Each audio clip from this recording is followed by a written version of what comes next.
That was a good one, right? All right, call to order the Wednesday, September 27th, City Council regular meeting. Please join me in the Pledge of Allegiance. Oh, double duty.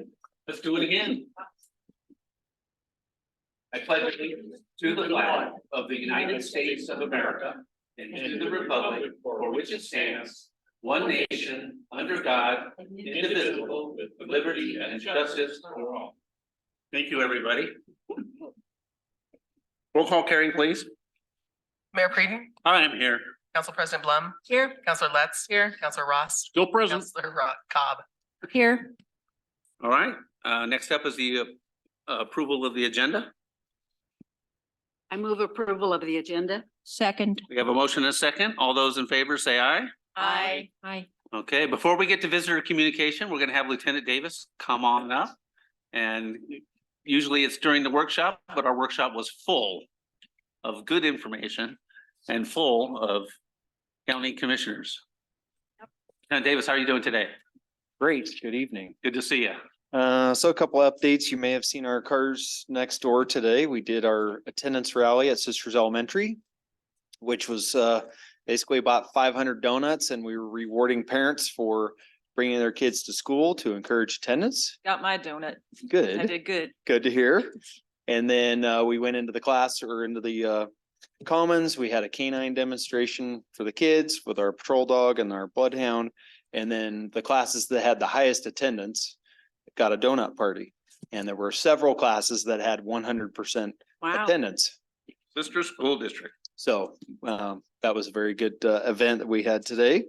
We then followed that up with going to the middle school and high school and rewarding some of those classes as well that had good attendance. 8th grade, I believe, won at the middle school. So the entire 8th grade got donuts. And then we're getting ready for Folk Festival this weekend. We'll have extra staffing this weekend to cover all the events that are going on in town. And that's about all I have. So. All right. I do know one parent that didn't like the event today because Oh, no. her kindergartner thought that the whole day was gonna be like that. Extremely disappointed when they had to go back to doing things like learning. Just carry that attitude the rest of the day, so. After they're all hyped up on sugar Yeah. as well. Yes. So, yeah, because they did their class. I hated was one of days the like that winners when as I well, worked in so. schools.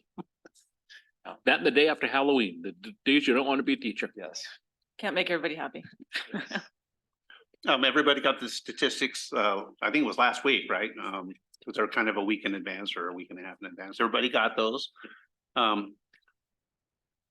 think the one thing I'd like to say is there's a lot of traffic and I wish some of these people would slow down, and I don't know how we do that, but I guess we just keep trying, right? Yeah. It's just a lot of cars. You can't get them all. So I don't know. Let's talk about it sometime when we're actually doing some planning about it. Looking forward to a roundabout. Yeah, that'd be great. Yeah, that'll help, right? All right, thank you much. Appreciate it. Next up is visitor communication. Do we have anybody? Michael? Michael, sir, how are you doing today?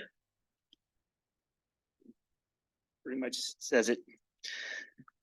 Again, a few short remarks on various issues. When I called a fatal climber on North Sisters a nerd, it was not derogatory. At least old school climbing circles knew that those with socially conditioned behavior and socially proper lingo are potentially dangerous and unstabilizing to mind and body, particularly if in precarious conditions. By chance, I happen to have known a climber 5 years my senior who called himself a nerd and kept him from going to extreme, knowing his limitations. When I used the term liberal progressive perversion, it was about the incomprehensible psychology, including your demented sexual identity, twisted addiction disease. It's different than having a few who are always different. Now it's a child abuse dumped on them instead of giving directional lessons on how to truly grow up. Don't for a moment believe I don't despise this country's foreign policies and Wall Street's unregulated pathology, etc., which sometimes is referred to as progressive. After some interaction with one of your community members earlier this year who heard me speaking here, I destroyed my inexpensive flip phone.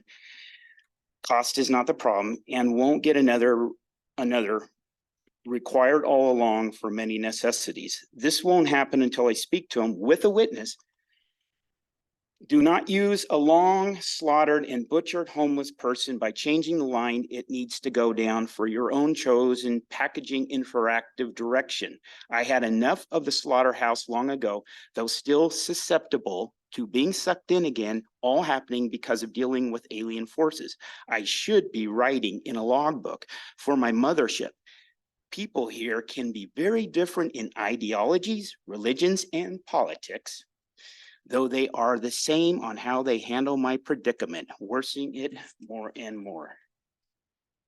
The homeless vet I mentioned last time heard about this and my time spent here without anything happening. Words don't do justice on how he saw it. More to say about him another time. The locals gave their beliefs, experience, and opinions on the homeless issue in the Golden Nugget. I here respond in contrast. 1, starting in the past, my primary cornerstone was being helpful because in this society, humanity does not exist. Amongst many things that would be different if it did, my own existence would have been completely different. 2, warning about how wolves may be hidden amongst the sheep. For one, are metaphors I dislike, though permitting them here. Sheep can be extremely unethical, for far worse than being in the forest with a harmless wolf who instinctively might occasionally tear at the bloated, unethical, invasive sheep. 3, in Steinbeck's contextual story, It's Okay, though not for some, like Native Americans, when this Steinbeck line is outside its original storyline. Quote, she's a nice country, but she was stole a long time ago. Unquote. It says everything to some. And natives had big issues to deal with, and homelessness was not one of them. Until, quote, but for the grace of God go we, unquote. Grace, God, and love, what do those things mean, grandfather? Asked the little one in their winter shelter, made of hides and woven coverings. I do not know. I think they are made of foreign power, perhaps an evil power that they like. And I better just stop thinking, smoke my pipe, or I'll become very, very sick, like a wolf who's lost his land, taken over by an endless stream of misplaced sheep. To finish, being in a place where so many people care, why is it I cannot find someone to be in alliance as a public witness to see a county commissioner, then on to a county psychiatrist, being a watchful eye guarding against more authoritarian mutilation. Ah, yes, I do too spend a lot of time trying not to always think about this, even though it must happen as I get sicker and sicker. Council member Jennifer Letts stated that working on the shelter issue was extremely emotionally draining. You, your peers and neighbors should use your imagination, comparing it to a condition so far worse that, oh, forget I ever mentioned this. It's far beyond anyone's imagination. I can't imagine what's happening even right now. It's all far beyond me. And the authoritarians won't let me see a psychiatrist? If you put the pieces together, what do you come up with? Maybe what I already have previously explained to you. Thank you, Michael. Do we have any other visitor communication? Okay. Next up is the consent agenda. Probably looking for a motion. We have minutes and a liquor license. I move we approve the consent agenda. We have a motion. I second. We have a motion and a second. All those in favor, please say aye. Aye. All those opposed? Real quiet. Good. All right, on to council business, item A. There is no item B, so let's go with item A. Discussion and consideration of a motion to adopt the 2023 Environmental Sustainability Plan. Looks like we have Jackson. I think you should have bought your backpack with your cat. Didn't bring the cat today. Okay. How are you doing today? Sorry, How are you doing today? I'm well. How are you? Good. No, we're okay. Yeah, we're all right. So thank you for the time to revise the plan. I incorporated the comments made by the Public Works Advisory Board, as well as inserted some suggested dates based on new data for reaching carbon neutrality.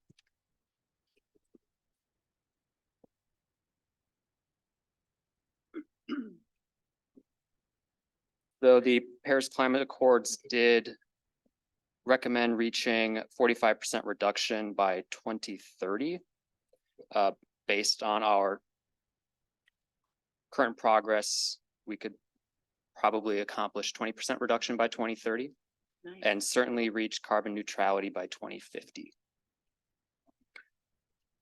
Those are really the biggest change, just to get a good date for you folks. Do you have any questions regarding that? Yeah, does anybody have any questions about that? I think that's good news that we can achieve it. And thank you for your work. I'll be have- 97 and I will definitely appreciate it. Any comments on that? Okay. Is there any, are you ready for questions about the whole thing, if anybody has them? Yes. Does anybody have any questions regarding the document itself? Or comments on the process? Comment, I think I read very well. I did read it. It's an area that I'm highly interested in. I shouldn't have put a Chevy Bolt in there. It's going away, as you well know. But anyway, I think that when we talk about EV infrastructure and things like that, I really want to encourage the city to think about as it adds panels to other buildings, et cetera, to look at battery storage. The new batteries are relatively compact, relatively powerful. And I can tell you my own experience is that I would charge to 100% when the sun is out during the day, and then I run my house on it at night. And it generally gets me, because I run it down to a certain level, but it means that I'm not on the grid until maybe 2 or 3 in the morning. And that's my choice. I could go all night if I wanted. So it makes a lot of sense. I think even more so than perhaps selling back to the co-op, although that's fine too. But the idea that you could operate some of your facilities well into the evening when you know you don't need that extra power that the batteries have stored because there's not going to be an event or something, makes a lot of sense. I've been keeping an eye on several funding opportunities for energy storage from solar panels. You know, I think that one of the things we don't really talk about is how the market and how fast the sustainability market is changing. Yes. And the good thing is this plan and others like it, but this plan specifically, because that's what we're worried about, is that it doesn't preclude us from doing other things in the future, and things can get plugged into this plan and even accelerate goals. And I think that honestly, to me, the technology is the exciting part. This is just the framework for what we want to do. But I think the most important thing is that things are evolving so quickly in different areas. It's kind of fun to watch and keep an eye for. And so knowing that you're looking at things and looking at grant opportunities and other parts of that technology upgrades, I know Paul's plugged into that as well. And that's the best part about it is, yeah, we have these goals. That's great. And we're going to get there, I think, eventually. But I think the cooler thing is that the world's evolving and there's going to be even cooler things on the horizon that maybe don't even exist yet. And some of it's going to happen after I'm gone, and I'm okay with that. But it's exciting to watch while I'm getting older, to be honest. And one other quick comment related to water conservation. I found very interesting the kind of scenarios that were threaded through it of would we do if one of the wells failed, or if we had a transmission line break, or those sorts of things? It's those sorts of charrettes are always quite interesting, and it shows some forward thinking about what we may need to do and how we would implement that should, God forbid, something like that occur. So I appreciated the document very much, and thank you to you and all the others that worked on it. Can you speak a little bit to the additions of sustainability in public events? Because I know that was kind of a new addition. Yes, so I believe the two mentions of that were in transportation and waste. So a lot of public events already offer shuttle services and bike valet parking. So reducing those single occupancy trips. And then in the waste section, trying to encourage recycling as much as possible, maybe reusable containers, reducing as much going to the landfill as possible. And is that just a suggestion, or is that to, kind of codify that in the permit process? At the moment, it's a suggestion. There's no code for that. I imagine that would happen in the event code down the road. Yeah. Update the event code and Yeah. This do some requirements. great place to start. And I think Yeah. that some of our larger events are already starting to move in that direction. Folk Festival this weekend, at least for their alcohol dispensing areas, everybody will get a cup, and that's what you're expected to use, whether you're drinking water or something else. I know that some of our private providers may not be doing that, but it certainly is a step, and the more that happens, I think the better off we are. And we just sat here with a discussion about waste stream and landfills getting filled up and reciting new landfills, and it makes a lot of sense to think about maybe trying to do something with our event organizers to minimize the amount of waste, either via incentives or disincentives. Yeah, at the Ponderoos, we got a container Mhm. and all, there weren't any Yep. trash cans full of cups Great. anywhere, so it was Great. nice. Well, it's the same thing at the event that was just here last week, and they give out a glass. Yeah. And, it just makes a lot of sense. Yeah.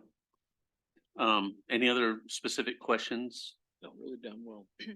Thank you for getting this presentation. We have time to deliberate if there needs to be any or any other comments, or I think if we have an Earth Day celebration or something happening in the spring, and there are, that we should try and participate in an event of that kind, even, and show the community, especially the conservation community, and what we're doing, and kind of celebrate this. I kind of feel like it's a major project. It's a first for us, and I'm very proud of it. And I don't know where to celebrate. I don't know how to go yoo-hoo to, let the community know that we're doing something good here.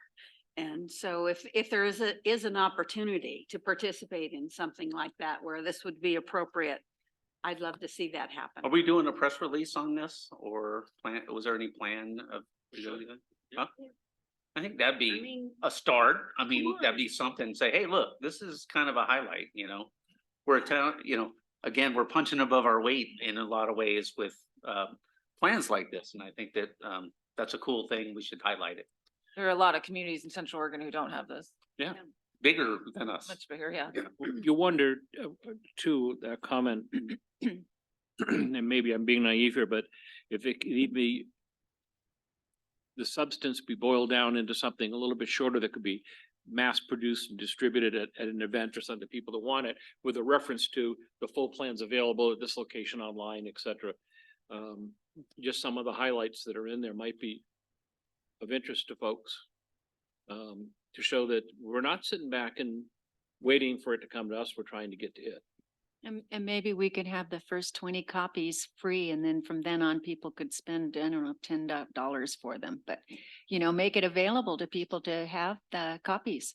I don't know. All right. Well, if it's that good of an idea, I bet somebody will come up with a motion to consider a vote on it.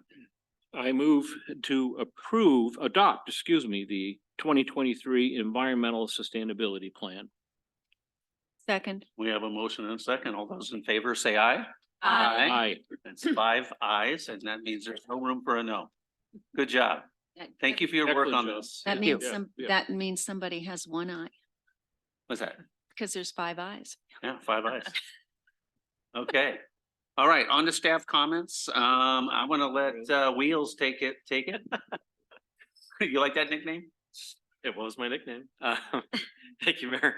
A great meeting tonight with the county Board of Commissioners, and I did mean that. I mean, not to publicly state anything that I probably shouldn't, but it is nice to come to a county where there is cooperation and seeing that the county and the cities are working together, not just at the staff level, but also at the elected level. And I know that Central Oregon's sort of on an island here of 200,000 people, and there's sort of a necessity to work together. But having that cooperation is good. And I mean, just hearing the conversation going and ideas, doing that quarterly, I think pays a lot of benefits for the council and for the city staff and county staff. A little weird for you from where you came from, apparently. Just didn't happen on the regular. No, not Okay. like that. I'll bet Clackamas County didn't even know where the city hall was located in Sandy. Maybe a few of them, yeah. We had a meeting about childcare, and I'll let Counselor Let's probably talk a little bit about that. But a good first meeting to bring a bunch of community leaders together to talk about this issue. That's pretty important for our community. So that's exciting to get that moving, and happy that the city can be a partner with trying to come up with solutions there. A lot of conversation tonight was around the wildfire mitigation and the fire mapping. Looking forward to getting a copy of that map, because I guess the county did get that, and they were looking for it, so they'll send it our way. But we do have a mitigation group meeting next week, and we hear the council, so staff is working on bringing some policy to the council. The state has moved forward with amendments to the wildfire mitigation code, which local jurisdictions can adopt. So we have some things that we can bring forward to you, in addition to the defensible space provisions. And so we'll start with a workshop next month with the council, and really let you guys kind of wrestle over that and move forward. Sounds like with the map, there's going to be one policy question will be, do you apply it blanket across the city, or kind of mess with parcel by parcel and kind of put the onus on the city administratively to how to apply that code? And we'll talk all about that, but we'll start making some headway on that for you guys, and bring that forward. Other things coming up on the schedule, we did get the appeal of Brunchies, the food cart here, that had been appealed to the Planning Commission. Planning Commission heard it, upheld the staff decision. It's been appealed. The Planning Commission decision has been appealed, so that's on the docket for October 11th. So same cautions about ex parte and everything, right? This is going to be a quasi judicial hearing on October 11th, added to your calendar. We'll also have ODOT project manager for the roundabout project, give an update on where they're at with that, project cost, schedule, everything. Good chance to ask questions about that and make sure we're on target, both financially and also schedule wise for that project. So that's the 11th, and then also Dark Skies is coming back too. So more work happening there to talk about. And then just another reminder about October 19th. I think Councilor Ross, you're not available for the joint meeting with the Planning Commission. So again, a topic tonight was that UGB sufficiency analysis. Pretty important stuff. A lot of good data coming at you. What does this mean? What's next? And that will again be a joint meeting with the Planning Commission. Could probably do a one-on-one briefing, Counselor, beforehand. Thank you. Just so you're caught up too. Because right after that, probably in November, we'll probably want to come, if the council agrees on the 19th, but come back to you with more conversation about what now, that we have this data, what do we do with it? We have a grant to kind of fund more studies, as far as the UGB expansion goes. So that will be coming up. So we'll keep you busy over the next few months into the holidays. But hopefully not a whole lot of special meetings. Is it just Keep- me, or is We'll that- keep it twice a You month. know, is it just me, or is it, you know, you throw STRs on that and the, you know, Oh, yeah. all the that's other coming. conversations we had last couple months. Mhm. That's a lot of meat. Yeah, A and lot of red I'm meat. disappointed that I'm not going to be here, but these are plans that my wife made 14 months ago. Well, forgive We'll me. catch you up. Yeah. Okay, well, I'll start with Carrie because All right. she's sitting here. and Come on, Maybe Carrie. Joe, you can be on deck. Just a handful of things. The board application process technically opens on October 2nd, although a press release went out yesterday. Yes, yesterday. And I've already received 2 applications for different boards because people saw the press release. So that's good Nice. news. People are interested. 13 open positions, of which I believe only 3 can be out of city. So most of those positions are within the city boundaries. We're working still through the TDS franchise agreement. We're hoping to bring that to council at the last meeting in October. It's still with legal, although staff is reviewing it right now. And then we have did schedule a workshop with the Oregon Arts Commission to kind of explore the cultural arts district and sisters. The funding didn't come through the legislature last session, but Leora Sponko still would like to meet with some of the art leaders in the community. So we are doing that in October, and we've invited about 15 people, all aspects of the arts, from the high school arts teacher to gallery owners to other nonprofit entities. The mayor will be at the meeting. So that will be happening in late October. That's all I have. Yeah, about the funding piece, isn't there somewhat of an expectation that this might get funded next time, or is that a false expectation? Probably a long shot expectation, but they're still moving forward with the ideas and talking to communities.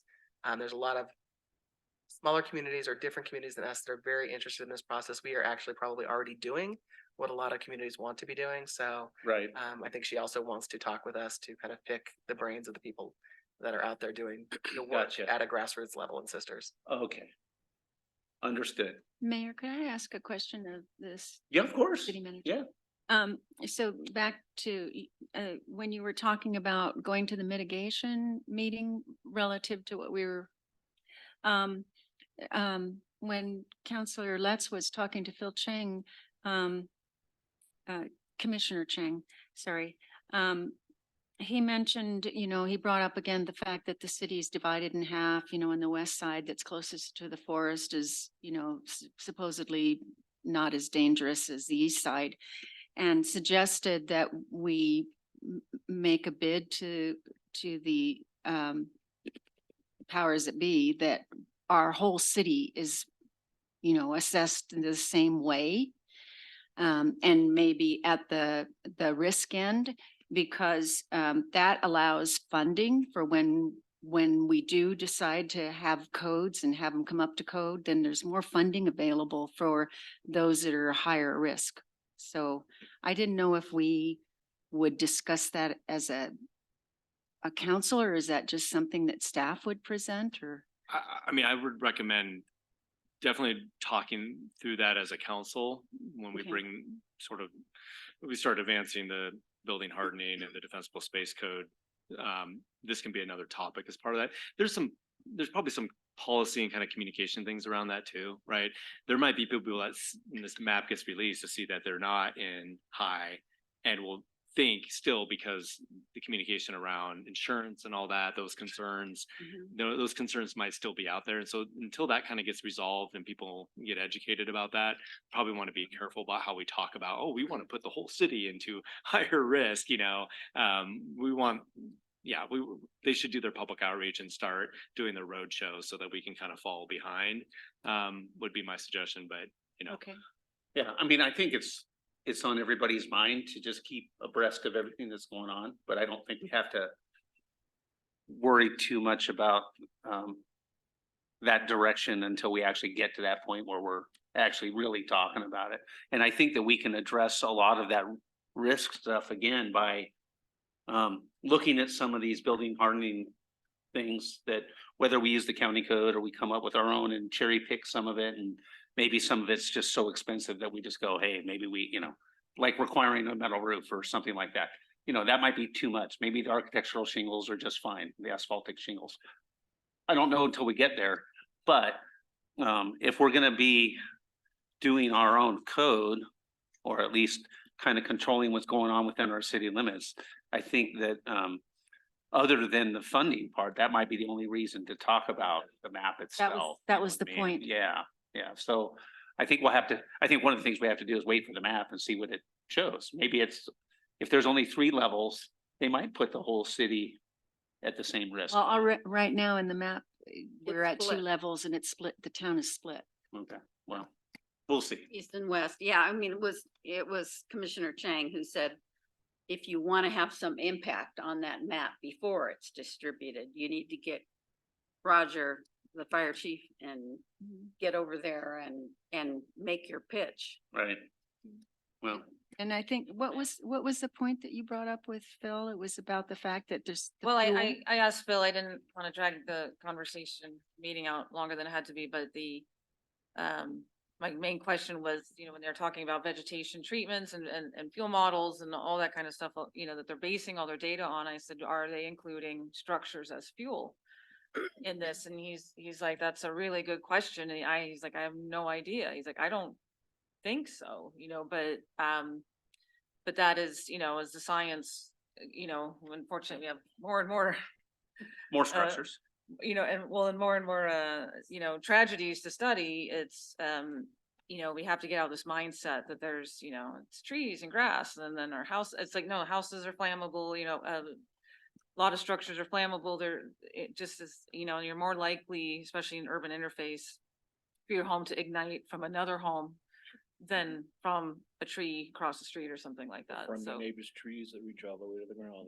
yeah, so, you know, and I don't want to throw the map under the bus. I mean, that's a huge undertaking. I don't envy them in this process, the people working on it. So, But what is it actually going to mean? Is yeah, the thing, is Right. what will it really tell us and, you know, other than how the financing will be handled, it doesn't sound like it really is gonna tell us very much that we don't already know. And of course, we know our community better anyway. And I agree with the mayor, we ought to just forge ahead. I If think we know what those new criteria are. Yeah. And we need to evaluate them and see if there are any of them that we think somehow shouldn't be implemented because they are too costly or whatever, The R and 327. and Yeah. just move forward. And if, Yeah. because I mean, it's been years already. Mhm. And there's houses going up every day. Every day, Well, every day. and And again- fortunately, I think a lot of them already are too substantially to that. And like extent. Counselor Les said, I mean, I don't want to be the mayor and on the TV going, yeah, we did everything we could and we Yeah. lost half the town and you know, 150 people died. Or more, or But worse. that's you know, okay, because I'm in that age group that doesn't look at their cell phone and get their text messages, so. So, I mean, I've been saying this for a few years. That's my word.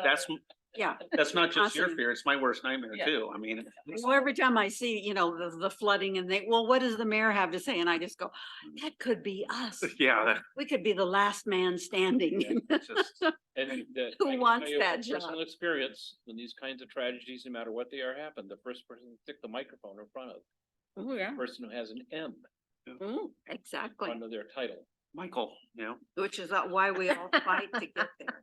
Mayor. Michael, yeah. Yeah. let's Okay, do it. sorry to do that, but it was a good discussion anyway. Yeah. Any other questions for Carrie? Sorry, go ahead. You're running this thing. Comes Joe, Paul, you can be on deck. Good evening. Hi. I've got a couple pieces of exciting new. Oh, yes, 3. So a few pieces of exciting news. I think a few is still 3. You get your budget books there. Sorry, it took a little bit to get published. We had the published version online for a few weeks now. But now you can get your hands around it and allow it to put yourself to sleep at night if you need.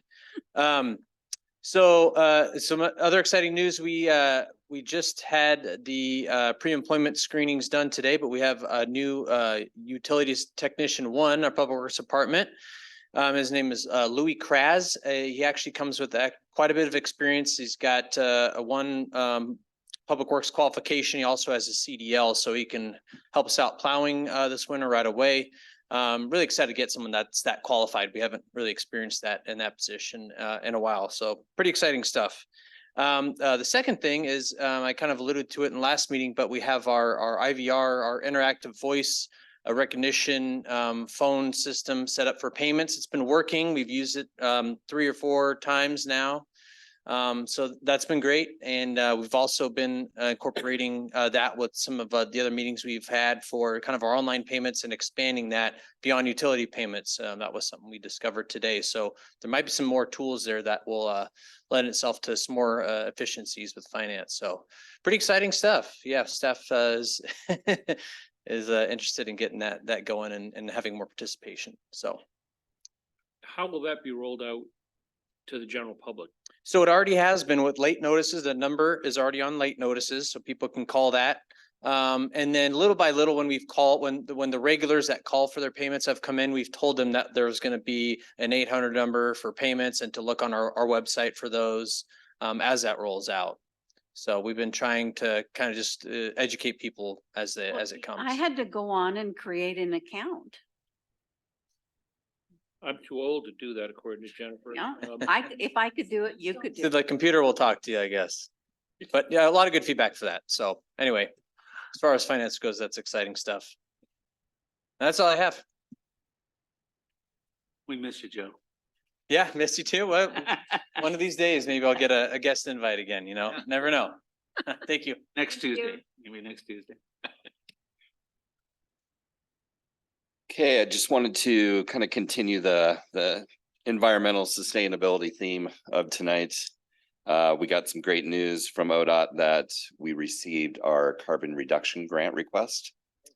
This is for $254,000, of which $228,000 is the grant, and the local match is just a little north of $26,000. So great news. This will help fund our East Portal Phase 1 improvements. Remember, we brought the almost $1 million agreement to you last meeting.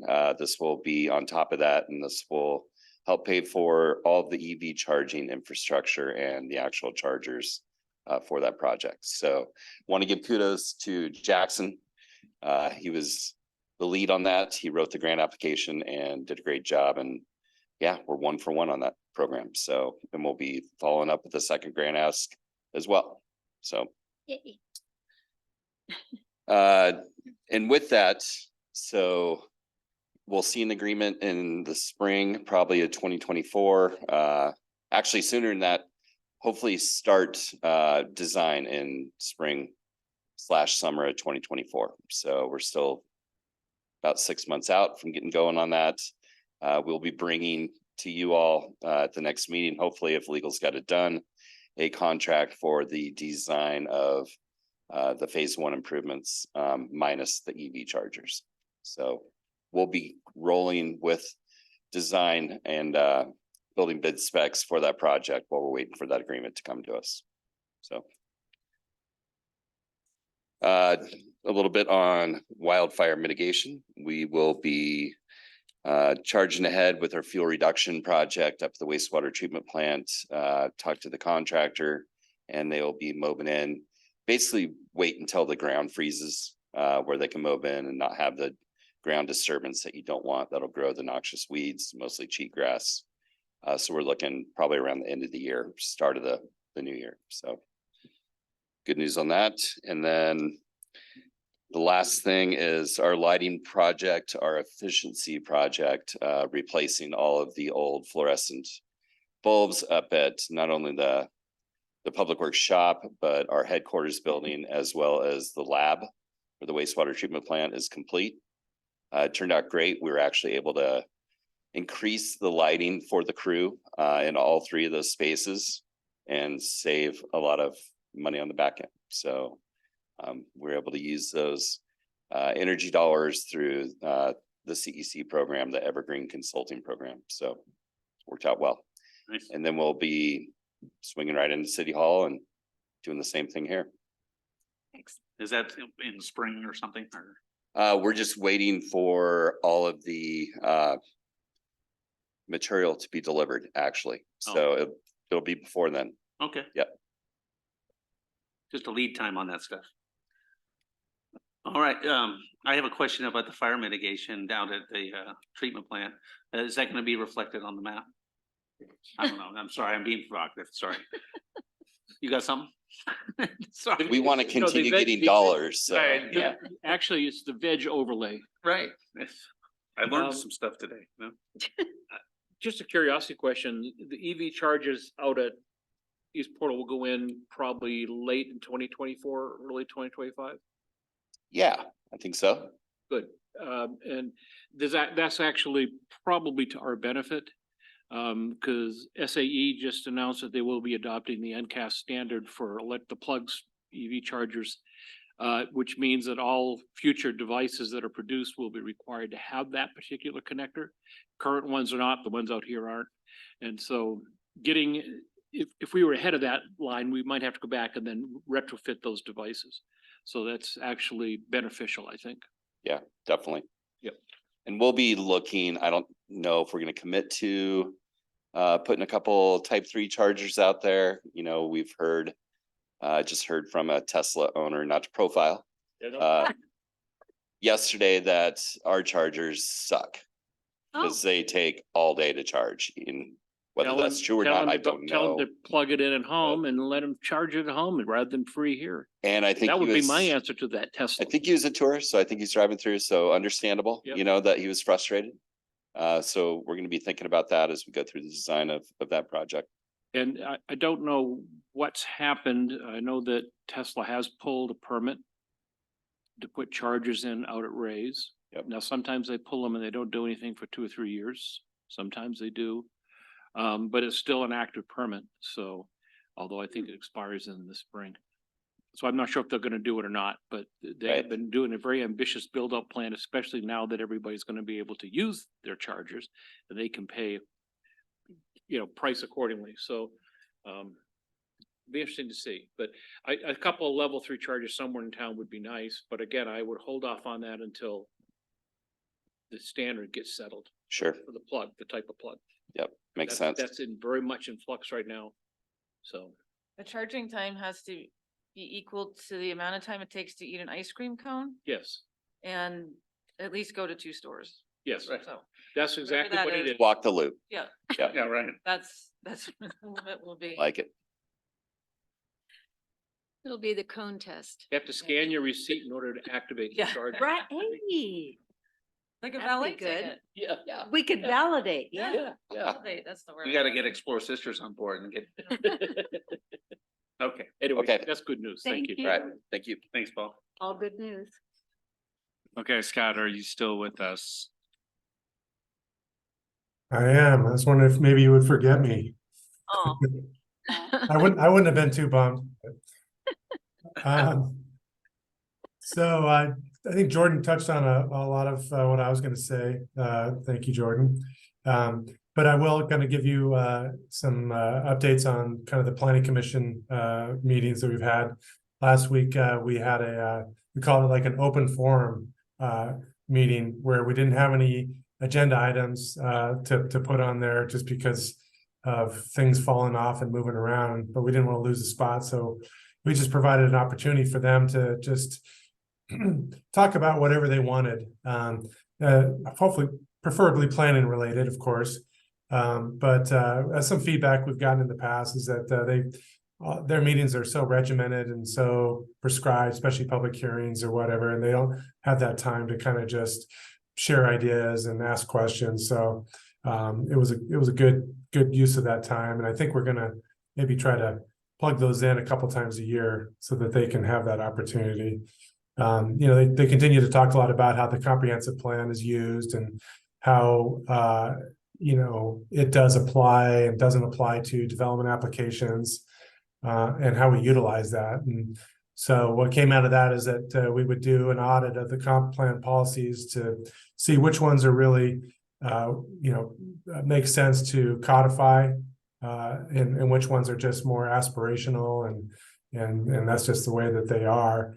That aligns with council goal, I think, of doing the same. But it's it's good that they keep drawing us back to the comprehensive plan because we spent a lot of time on it, and it's an important document. Sometimes it surprisingly gets kind of lost in the shuffle a little bit. But another thing they talked about a lot about is community outreach and applying it to some of the projects that we've reviewed or they've reviewed over the course of the last year or so, the controversial projects and how the projects are kind of already, quote unquote, baked by the time that the public gets a chance to comment on them. And, it points to maybe some changes we can make in our code to require neighborhood meetings before submittal of an application for certain types of projects to allow that interaction to occur before it gets to a public hearing. So good suggestions. And some other comments that they had were good. They did bring up some potential ideas for the joint meeting, some potential topics that we could entertain if we have any time left over after the land sufficiency report presentation. And one commissioner brought up ordinance 497, which was the ordinance that allowed gas stations as conditional uses in the downtown. I know that some of the public has pushed or encouraged the council to maybe reevaluate that. Some folks think that the ordinance worked just fine, just the way it was supposed to. So just put it out there as that maybe that might come up as a topic for discussion. And to let me know if there's any discussion items you guys have that you'd like to talk about with the planning commission for that meeting, if we have any time left after our UGB discussion. We're taking the short-term rentals to the planning commission next week. It's basically the same presentation you guys received week or two prior, just to get them on board and kind of bring them along with this discussion as well, because the portion of it of the STR is in the development code, and they would be responsible for reviewing that. So we want to make sure they're up to speed. Parks board meeting next week. The subject is going to be dog parks.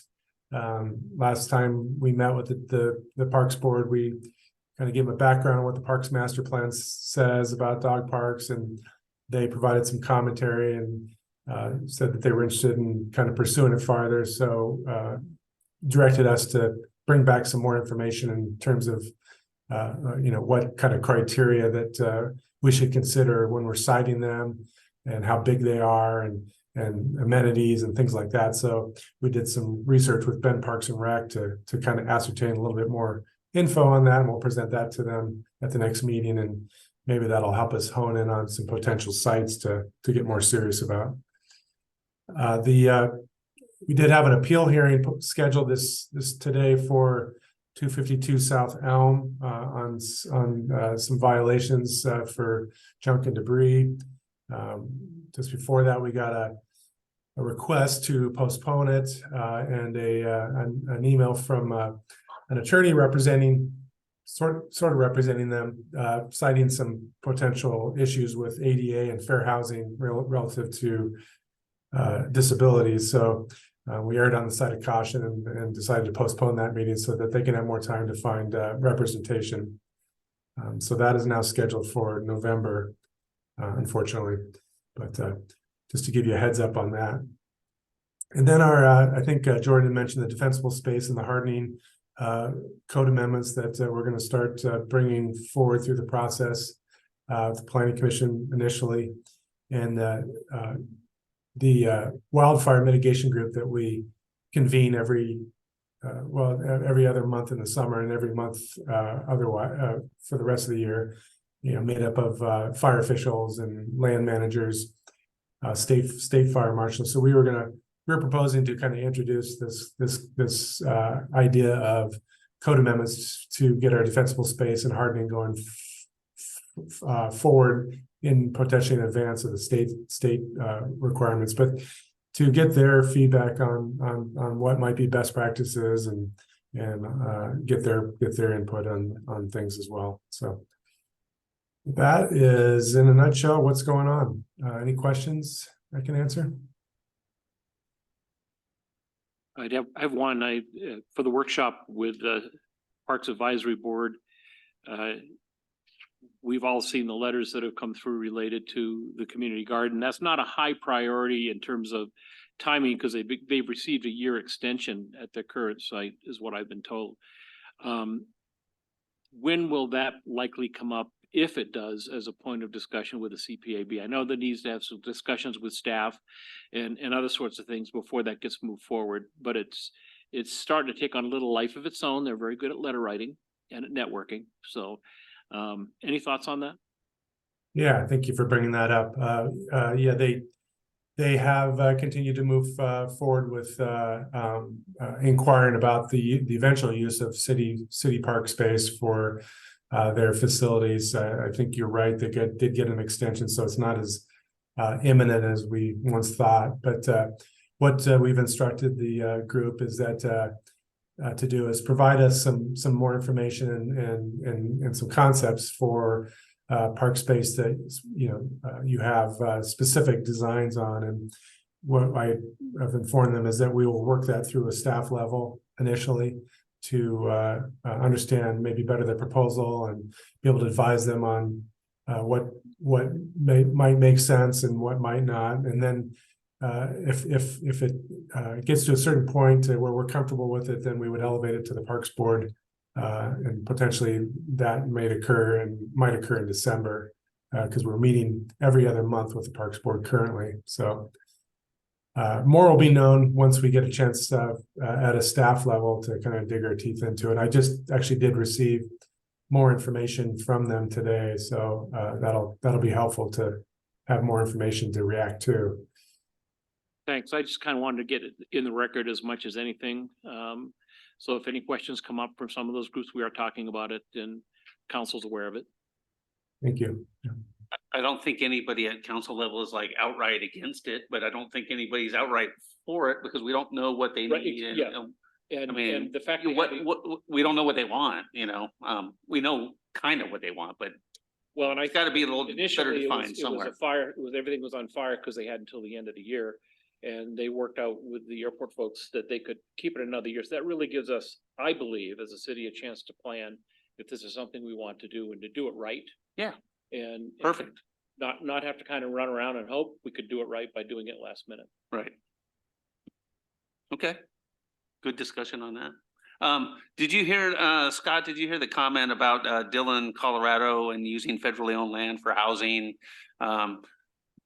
I know you have some experience in Colorado. Are you familiar with any of that at all? Or is that the first time you've kind of heard of it? No, I have heard of it. It's kind of funny because Dillon, Colorado is basically about 2 miles from where I grew up. So I'm very, very familiar with Dillon, and I keep tabs on their, I read their newspaper online all the time. So I had heard about that. I know they've got, they're very, all the municipalities in that area are very constrained by geography and public lands. So I know they've been really creative in terms of how they interact with the Forest Service and in the past. And I had heard about this concept that they were using, and it was contingent upon, or it was made viable by the Farm Bill. And the question was whether or not that provision was going to be reapproved in when they had to vote on it again. I haven't heard if that concept made it through to the new updated Farm Bill. So could potentially be something to keep our eye on for Sisters, given our proximity to the Forest Service lands. Okay. Yeah, just keep your eye on it for us if you don't mind. Just loosely keep your eye on it. Thank you. Anything else? Okay. That's it. That's it. All right, we got through all you guys. Now it's our turn. Let's see. I had a list. Councilor Cobb, go ahead. Okay, I went to most of the Dark Skies presentation. It was a online dark presentation, but it was truly, I felt geared more for very, very large cities. And they talked about the technology that you could incorporate to, first measure your city, and drones that you could fly over. So I kind of left because it just didn't seem fitting for what the interest I had, which was for our small town. So I'm sorry I didn't hang in for very long on that one. And then on the cleanup that the mayor helped, amplified in our community and stuff, it was really very successful. They wanted between 20 to 30 or 40 people, and they ended up with almost 50 out there.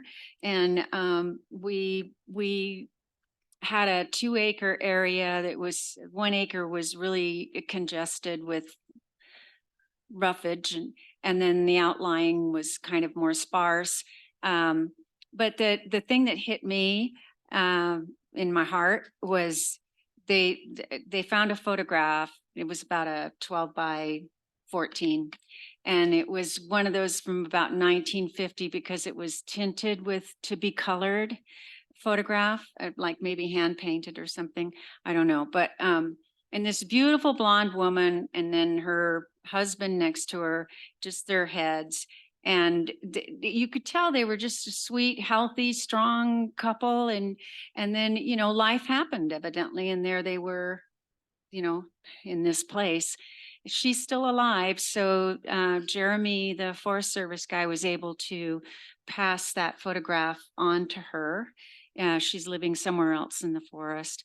Her husband passed away long before. But that I kept going back to that photograph that was leaning against a ponderosa pine because it just kind of grounded me in how, they're just people. They're just people out there, and they're having a hard time. So I felt really good. We made really good progress. We, instead of using up the 3 hours, it took us an hour to fill one of those mega bins, which we did. And so then about maybe 60% of us, Mayor, I think, ended up going for another hour to another spot, which was more spread out, and where the city and the county will dump deer that have been hit by cars and stuff like that. So we were looking for, bright things at the one place, but now we were at a place where the bones were bright and you were going for it, and then it wasn't paper, it was bone, so it's interesting. A whole new meaning to bone to pick. Anyway, but I wanted to get back to one more thing. I think I was approached a few days ago.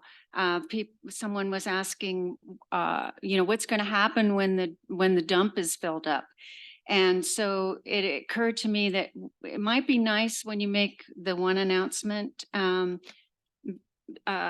about what was it we were going to announce? I can't remember, but Sustainability plan?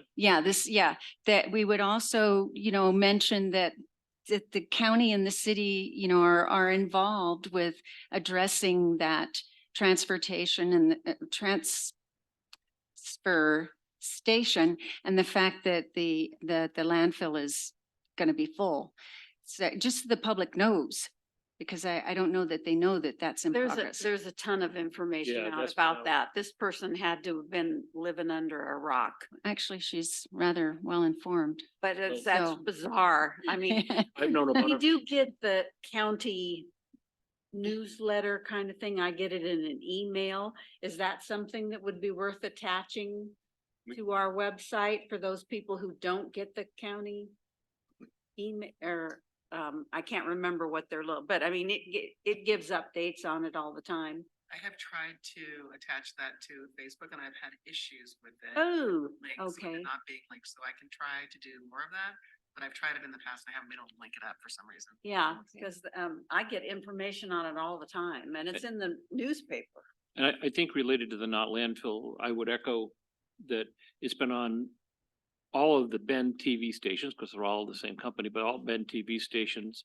It's been reported in the Bend Bulletin. It's been discussed at different city council meetings. There's been when they were looking at siting, there was quite a bit of information going around that about the different siting locations. So I hear what you're saying, and it points out to us that everybody has different information streams. Yeah. And for so sure. the best, we have to try to think about what those information streams are, whether it's our business or the county's business or whatever, and try to get it out in as many ways as we can. And so I come back to our meeting a couple of weeks ago where we were told that an important document was on somebody's website. And that's nice, but that's not a good information stream for a lot of folks. As the county's newsletter is electronic, you know, how do we get that information out? It's a good point. I'm done. Okay, cool. And I'm gonna follow up on it. Do you want to follow up? You were at Yep. CLI, the Community Leadership Institute. You were at there. Did I get that right for once? Yeah, yeah, Huh? initiative, yeah. Judy and I both went and worked. It did take an hour to clean up the site, which stunned everybody. Not only did we fill up the 30-yard dumpster, but there were several abandoned vehicles, pickup trucks on the site with campers on the back, and what they had us do was stuff those full of the bagged garbage as well, so that when that was hauled off, it would all go away. But I want to comment a little bit about the idea, and I don't mean with this group, but the idea within the community that all the trash in the woods is coming from people living illegally. When we went to the second site to clean up, that was all household garbage. That was stuff that was dumped there by people who just pulled off between the campground and the road we worked on just down below Harrington Loop. And big fire pit there. People would sit around and party and throw their beer cans on the ground, lots. McDonald's bags, household garbage is what was there, and lots of needles. So I think that we need to realize, the community needs to realize that the problems we're having in our forest are multiples and very diverse, but you can't blame every piece of garbage you see in the woods on somebody who's unhoused. And I would add that oftentimes it's probably somebody who has the ability and the money to dispose of the garbage themselves, but they don't want to. There was quite a bit of it, along with probably 40 deer carcasses, but that was another day. Anything else to add? No, I think it was very enlightening and a good group that worked together well. Okay. Any other topics you want to hit? Scott covered the other one, which was the upcoming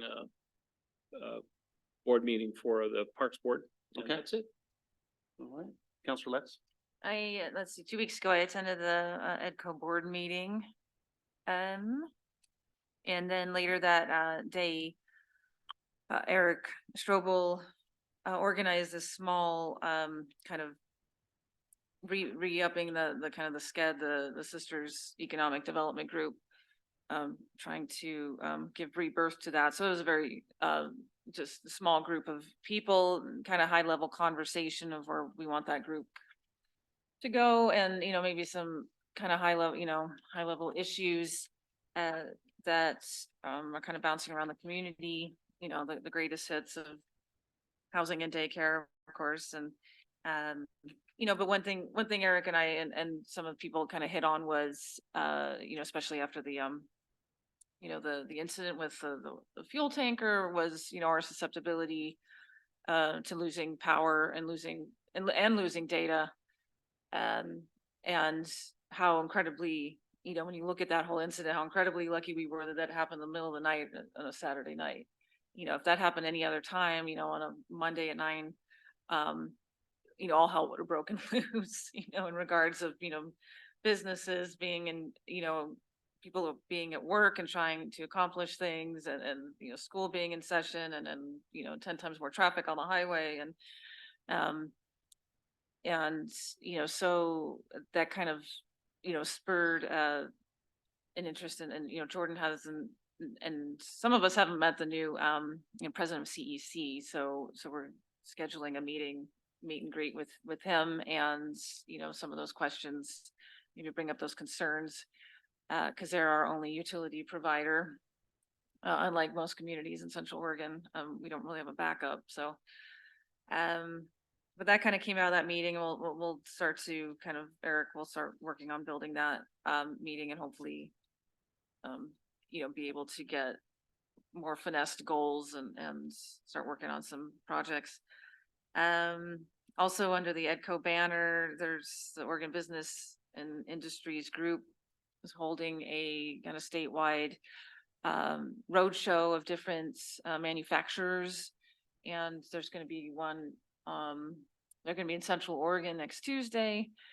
And so I'm probably gonna participate in part of that. And one of the locations is to go from Madras to the Daimler test grounds, you know, for freight, you know, they Freightliner and et cetera, where they test lots of, you know, heavy trucks. And, you know, I know they've been doing a lot of work with developing, EV trucks as well. So, you know, I was really interested, Eric and I are also gonna go up to that, cause you know, we're the first community for, depending on which direction you're coming from, 70 to 110 miles, that you hit when you come over the pass and come over a pass, which is an energy draw. You know, what does large truck EV infrastructure look like and need to be, and will that be something that we need to be, you know, visioning and be prepared for? So I'm hoping to learn a little bit more about that. And when, you know. And when, yeah. Right? Yeah, I mean, that's obviously moving slower than smaller vehicles, but it's moving. Yeah, are those vehicles gonna be heavier? Are they gonna be lighter? Are they, you know, are they gonna have more impacts on our roads, or are they gonna be better? You know, there's a lot of questions, so. I did hear that Mosaic Medical will be having an open house in the second week of November. So they're working on kind of an invite list for the open house, and you know, I think we're all on that invite list, so. At the school resource building there. Yeah, right, next to the high school, so I'm excited about that. And I think I may have mentioned this the last meeting, I think I did. I know the bicycle and pedestrian advisory committee with the county is working on their annual summit. That's gonna be in Sun River. I'll get you that date, late October. Open to anybody who wants to attend. Are you allowed to drive to it, or do you have?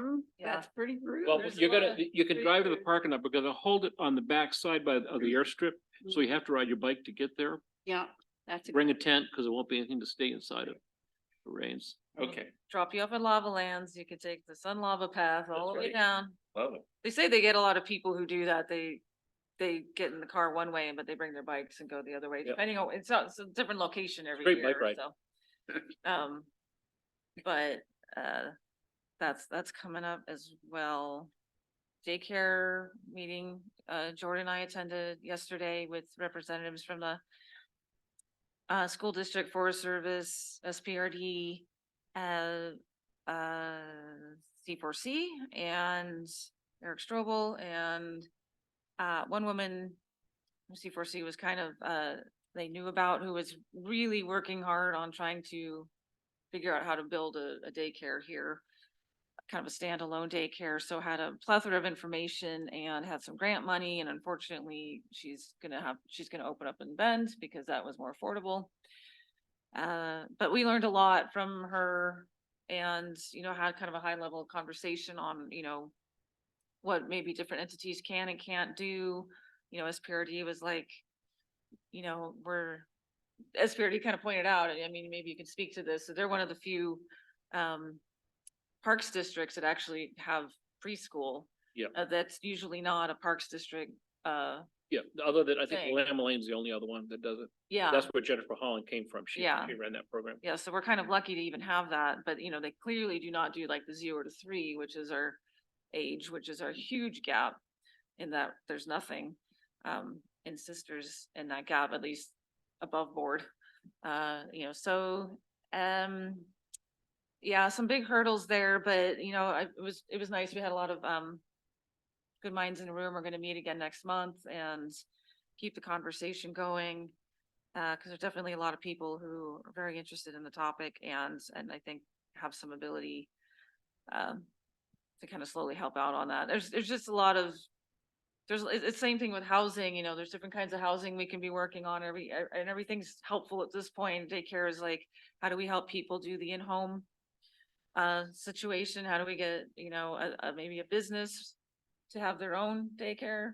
How do we just have somebody start a business that is a daycare standalone? I mean, they, you know, the woman did point out, April Farmer, that she, you know, she had some questions about some issues in our code that, you know, Jordan and I talked a little bit about, that it could be maybe just a little bit of tweaking of wording and definitions that might ease, you know, one of our restraints was parking, depending on if you called it a preschool or a daycare, you know, and or, you know, and so there's some kind, you know, maybe some room there for us to be able to finesse code, Just to make it more, to make it more, you know, cause she Possible. was like, yeah, the difference in parking from one to the other was a $60,000 improvement, you know, which is an immense amount of money if you're trying to stand up a daycare, so. well, I think these are, So it those was a are good things we conversation, could probably discuss down the road. No, Sure. no problem. good conversation, so that was Yeah. it for me.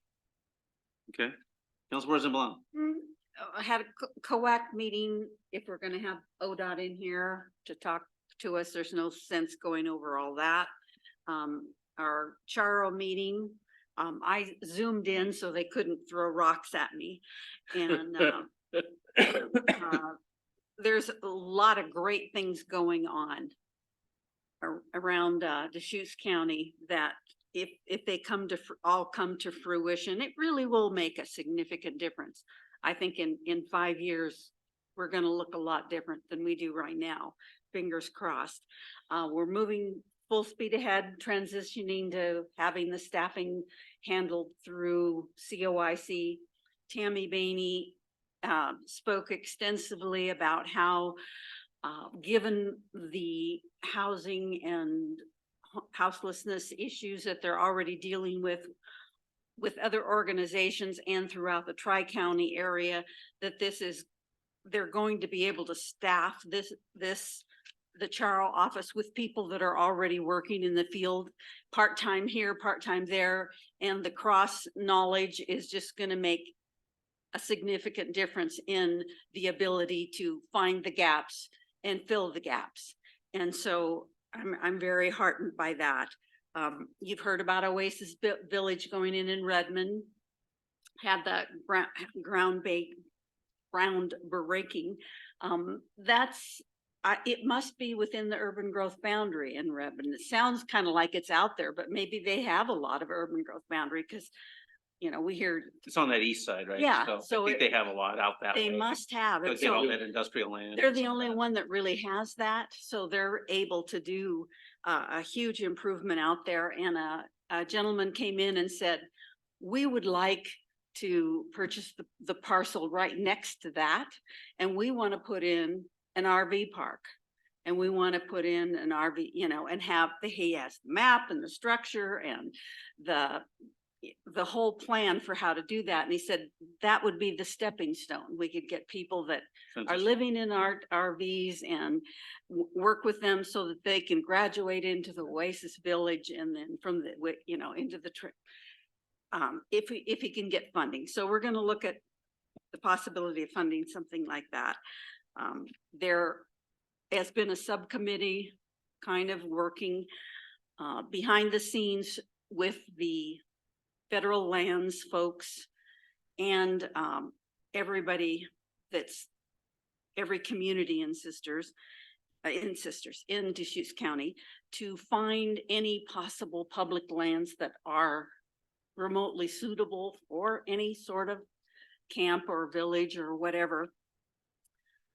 And they have gotten all the sites, just sort of like finding the landfill sites that are even remotely feasible, and got them on a list. And now they're going through them and defining the list down and down and down to get to the ones that are truly feasible, so that then they can bring them to the Charo board to say, okay, this is the areas that are feasible.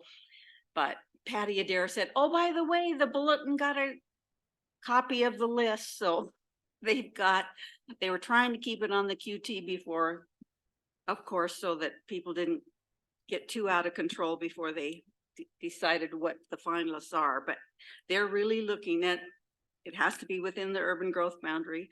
And so we'll see. I'll get the list here pretty soon, and we'll be moving forward on doing something or trying to do something. I didn't ask the county commissioners, but does that mean they're not trying to find other ways to has the governor kind of shut them down, or is the state? shut Governor them sort down of shut them down and about they want trying to go outside or within 1 mile of the UGB Yeah. or something like that? they know that that's of interest. But so far, the state hasn't been willing to. Well, and I would make a comment, my experience in the valley with the Oasis type of communities, Mhm. they're extremely successful. And, you know, you're probably talking well north of 50% success rate, not 100, it never is. But it is a good transitional concept and a relatively, in quotes, economical way to do it versus some of the other things that have been discussed. So, you know, if I had $3 million, I'd be talking about one here.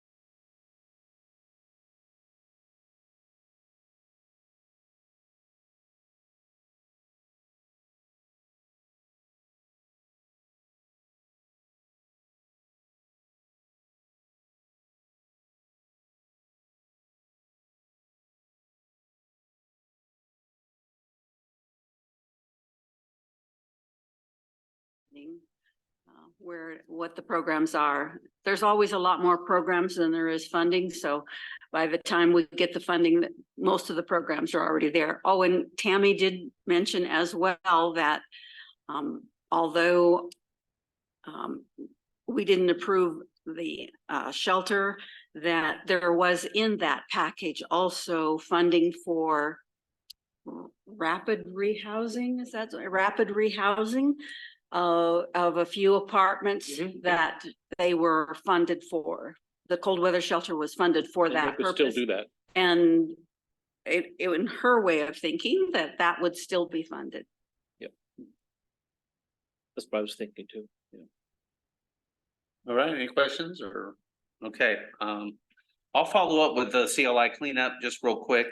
I didn't broadcast it, but my granddaughter and I, which were working together as a team, found 2 other pictures that we gave to Jeremy. So there were more than one, and I don't think we were the only ones. And they were of children, so we don't know who those children are. But we gave them, and we just basically stuck it under the wiper blade of his truck, and so he could forget to take them and they weren't gonna blow away anywhere. So that was a super good effort by the community as a whole. The thing that really stood out to me was everybody was there with joy in their heart, for a good purpose. There was not a single argument or cross word or, you know, people got out of their cars when they got there, and there were other people still coming in, and they already were getting to work. And it was just like, it was a work day. So when we got done with that first hour, it was like, well, we signed up for 3 hours. What do you want to do? And Jeremy's like, well, let's go over here. And we just got in our cars, and there's another line of cars going through the woods to this other place. And it was fun. It was effective. It was community-based, which I loved. And I'm going to be doing it again. If Jeremy calls me and says, hey, you got a weekend set aside to do this one particular site or do this thing, I'm going to be there. And I think a lot of other people will probably do it again as well. So that was cool. Something happened last night that was very unique. American Legion had an event at Spoons, and it was a dinner honoring the presence of the national commander of the American Legion was in town last night. He's from Wisconsin. He's the big cheese. Oh, Sorry. no. Really nice man. He says, here's my goal, and it's going to be easy to remember. I want to change lives and save lives and try and make a dent into the number of veteran suicides, which is the number that everybody floats is 22 a day. But I think that was a number that came from 3 or 4 years ago, and it's higher than that now. So that's what his personal mission. He's only 52. He's probably the youngest commander they've ever had or close to it. He had a little entourage of the state level people in the county, you know, as kind of a hierarchy in the American Legion, which I don't really know too much about. Dinner at Spoons was good. And he has a phrase called "Be the One." And any NASCAR fans in the room? There's a car that has "Be the One," and I'm pretty sure he mentioned he won the championship. I'm not sure if that's true or not. I don't know. Haven't watched NASCAR as much now as I used to. He won the season championship, Yeah. but not. Martin Truex.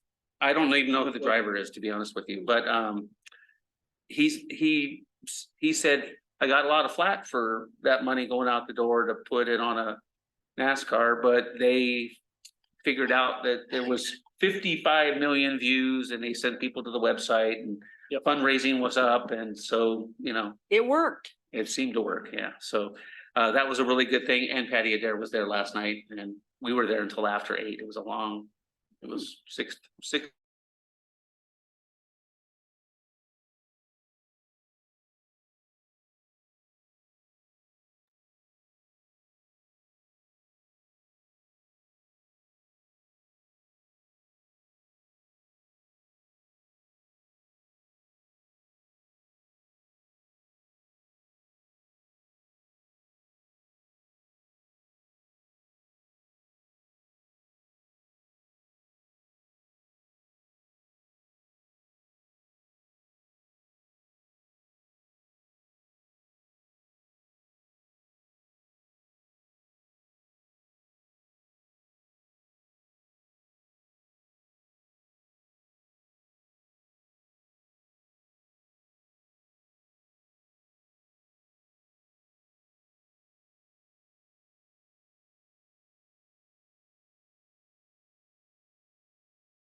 I can make it. I got just too much going on, but I'm gonna get on Zoom. Are you gonna be on Zoom?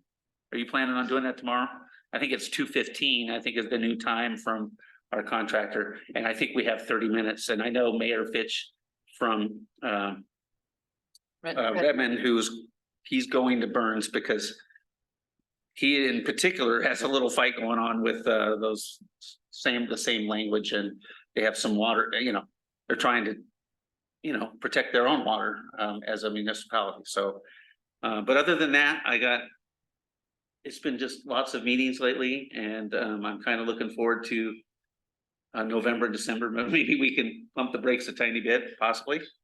But it looks like with all these things we have going on, it may not happen. I don't know. But anyway, any questions? Any other concerns? Let's go home. Are there checks to sign? No, Great. already. Good job. I'm walking out the door.